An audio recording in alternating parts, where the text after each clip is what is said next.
Assalamualaikum warahmatullahi wabarakatuh. Saya Novi Fitra Nuridaya Islami dari program studi akuntansi. Di sini saya akan menganalisa dan mengulas terkait dengan penugasan UAS Ekonomi Makro di negara Kirgistan. Kirgistan atau yang disebut dengan Kirgiz Republik merupakan negara kecil yang bergunung dengan ekonomi utamanya sebagai sektor pertanian, berpenghasilan menengah ke bawah yang terkurung oleh daratan. Negara ini memiliki kekayaan abadi, yakni termasuk dengan mineral, hutan, padang rumput, dan juga lahan yang subur. Dan negara ini juga memiliki potensi yang signifikan untuk perluasan pada sektor pertanian dan juga pariwisata. Pada PDB per kapita Republik Kirgistan yakni sebesar 1.606,7 dalam USD dolar. Terlihat bahwa data ekonomi Kirgistan hingga tahun 2022, Bank Dunia di Republik Kirgistan pertumbuhan ekonomi mencapai 7% pada tahun 2022. Hal ini disertai bukti pada data dari World Bank, yakni pada tahun 2022 pertumbuhan PDB per kapita dalam tahunan yakni sebesar 5,3% dan pertumbuhan PDB tahunan pada tahun 2022 mencapai 7%. Nah, hal ini diperkirakan akan moderat menjadi 3,5% karena kontrak produksi emas dan pertanian serta pada sektor jasa yang mengalami perlambatan. Nah, dalam jangka menengah PDB diproyeksikan untuk mencapai suatu target atau suatu tingkat pertumbuhan potensialnya sekitar 4%. Nah, dari kebijakan fiskal ini pemerintah mengupayakan beberapa upaya, yakni upaya administrasi pajak dari pihak wewenang secara substansial. Namun, hal tersebut justru menjadikan pengeluaran dalam negeri meningkat. Yang kedua adalah upaya pengurangan pengeluaran investasi yang dibayari negeri.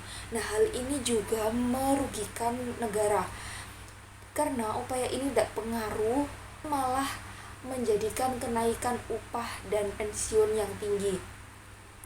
Yang ketiga ada penaikan upah dan pensiun yang tinggi itu berdampak pada defisit yang masih tinggi. Dan upaya keempat yakni pembiayaan lunak eksternal secara proaktif. Upaya kebijakan ini dilakukan oleh pihak berwenang yakni untuk menutupi defisit fiskal. Kemudian pada kebijakan moneter ada 3, yakni menurunkan suku bunga kebijakan sebesar 100 basis poin menjadi 13%, kemudian pengetatan likuiditas domestik, dan juga pembebasan atas imigrasi dari Rusia. Nah, hal tersebut terlihat pada peningkatan PDB persenan, yakni pada tahun 2022 sebesar 16,1%. Nah, harga makanan dan bahan bakar yang tinggi dan imigrasi dari Rusia dan PDB yang kuat serta pertumbuhan upah kemungkinan besar akan membuat tekanan inflasi tetap tinggi. Kirgistan juga memiliki suatu produk advantage, yakni produk unggulan yang mereka miliki untuk dijadikan suatu ekspor dan menumbuhkan suatu perekonomian bagi negara, yakni memiliki keunggulan pada sektor pertanian dan juga sektor industri. Hal ini terbukti pada ekspor sektor pertanian, yaitu meliputi gandum, kentang, gula bit, kapas, wol, tembakau, dan juga buah. Nah, sedangkan pada ekspor industri meliputi emas, merkuri, uranium, dan listrik. Pada tahun 2022 hingga 2023, ekspor pada Kirgistan paling banyak dan meningkat yakni pada Oktober 2022, yaitu sebesar 474,1 USD. Dan pada awal tahun 2023 yakni mencapai 120,9 hingga bulan Maret mengalami suatu terus peningkatan yakni sebesar 185,3 USD juta dan mulai mengalami penurunan kembali pada April 2023 yakni sebesar USD juta. Nah, di sini dapat kita lihat bahwa Kyrgyzstan merupakan negara yang memiliki suatu konsisten dalam ekspor. Bagaimana sih Kyrgyzstan dalam mengatasi sebuah tantangan krisis iklim? Nah, dalam Republik Kyrgyzstan membutuhkan kebijakan adaptasi iklimnya sendiri untuk memperkuat suatu ketahanan.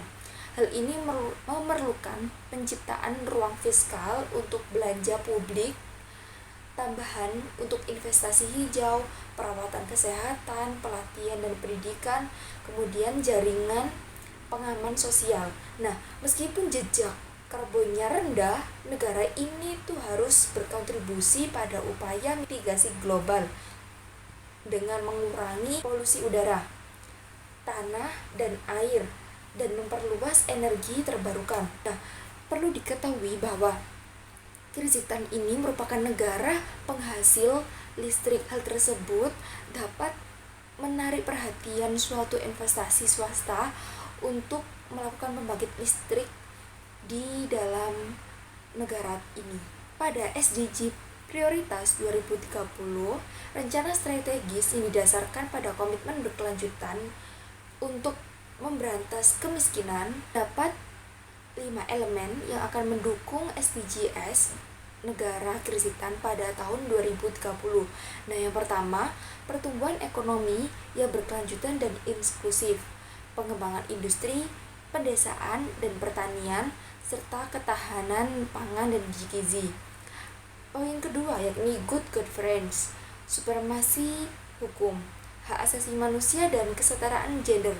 Pada tahun 2018, sistem PBB di Kyrgyzstan bermitra dengan parlemen, organisasi masyarakat sipil pemerintah, LSM, dan kelompok sasaran utama perempuan, pemuda, dan populasi rentan untuk menyelaraskan bantuannya seputar SDG 5, 10, dan 16.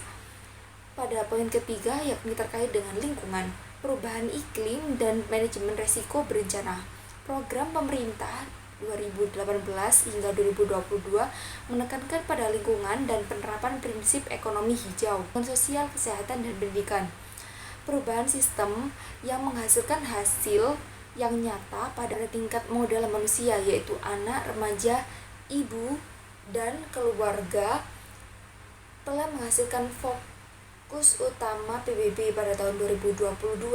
Sistem perlindungan sosial, kesehatan, dan pendidikan menjadi lebih efektif, inklusif, serta menyediakan layanan yang berkualitas, yakni dukungan untuk tujuan pembangunan berkelanjutan dan advokasi.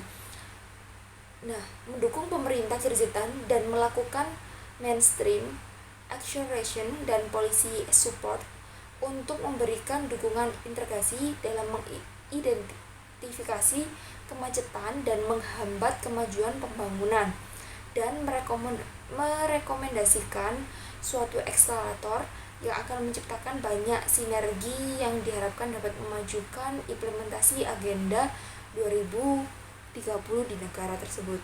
Sedangkan pada sektor kemiskinan di Indonesia dan juga di Kyrgyzstan memiliki pendapatan per kapita yakni 173 US dollar atau sekitar 17,9 juta. Kyrgyzstan merupakan termasuk negara termiskin kelima di Asia. Sekitar 32% penduduk Kyrgyzstan hidup di bawah kemiskinan.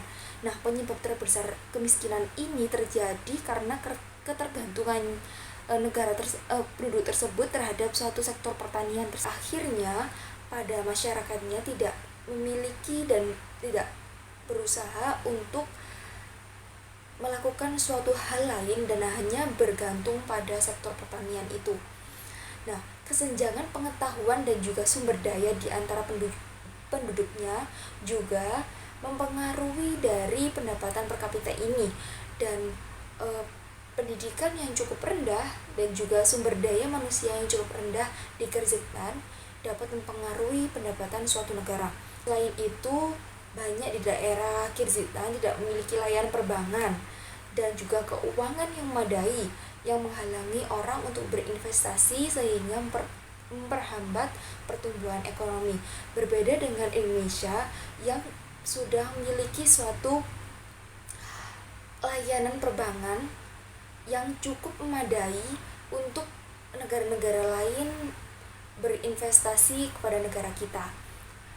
Nah, untuk perekonomian Indonesia tahun 2022 yang dihitung berdasarkan produk domestik bruto atas dasar harga berlaku mencapai 19.588,4 triliun dan PDB per kapita sebesar 71,0 juta. Hal tersebut memiliki suatu perbedaan selisih dengan Kyrgyzstan, di mana Kyrgyzstan yakni 17,9 juta dan Indonesia sebesar 71,0 juta.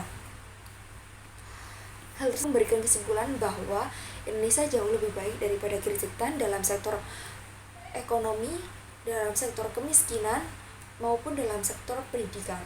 Perang Ukraina ini, PDB real di Kyrgyzstan bertahan tumbuh sebesar 7%. Hal ini menunjukkan bahwa Kyrgyzstan tampaknya telah meredam pengaruh buruk perang Ukraina sejauh ini.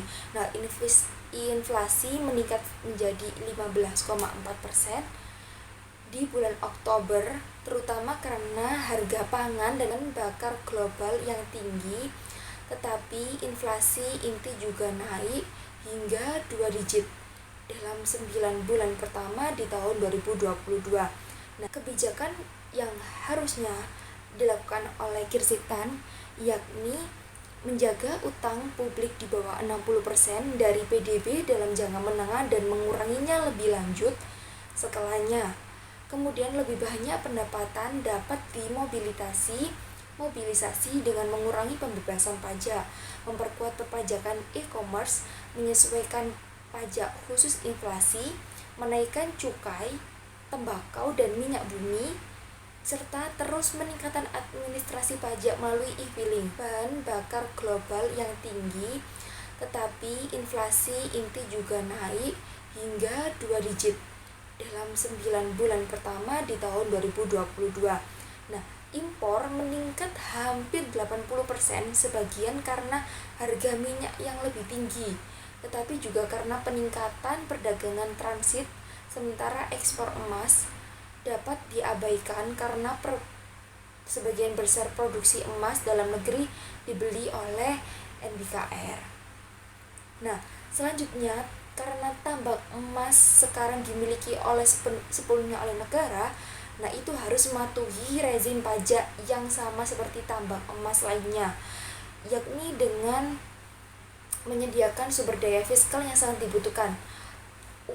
Upah dapat dibatasi dengan mengurangi jumlah pegawai melalui pengurangan batasi indeksi upah hingga di bawah inflasi, menaikkan tarif listrik secara bertahap dan mereformasi sektor energi dan yang akan mengurangi subsidi dan menghasilkan penghematan fiskal. Nah, penguatan efisiensi perlindungan sosial harus menjadi prioritas untuk mencegah peningkatan kemiskinan lebih lanjut. Moneter yang ketat dan pengetatan likuiditas domestik sampai inflasi berada pada tahap penurunan, yakni pencabutan batas atas suku bunga, lelang nota NBKR, peningkatan koordinasi antara kebijakan moneter dan fiskal, serta pengolahan likuiditas dan pengendalian subsidi pinjaman pemerintah, baik di semua bank, termasuk bank swasta, harus memiliki akses yang sama ke program semacam itu. Nah, mengingat meningkatnya risiko prospek, fleksibilitas nilai tukar menjadi sangat penting untuk menyerap potensi guncangan. Tersebut merekomendasikan penghentian pembelian emas oleh NBKR dan dimulainya kembali ekspor emas tanpa keterlibatan NBKR. Kedua, undang-undang dan peraturan baru harus bertujuan untuk meminimalkan peluang korupsi, meningkatkan persaingan, mencegah munculnya monopoli negara dan memperkuat transparansi dan akuntabilitas sektor publik. Yang terakhir, mengembangkan kebijakan pemilikan dan pengawasan BUMN yang komprehensif akan membantu menentukan BUMN mana yang melayani kepentingan publik dan BUMN mana yang tidak melayani kepentingan publik. Itu saja yang dapat saya sampaikan. Kurang lebihnya saya mohon maaf. Terima kasih. Wassalamualaikum warahmatullahi wabarakatuh.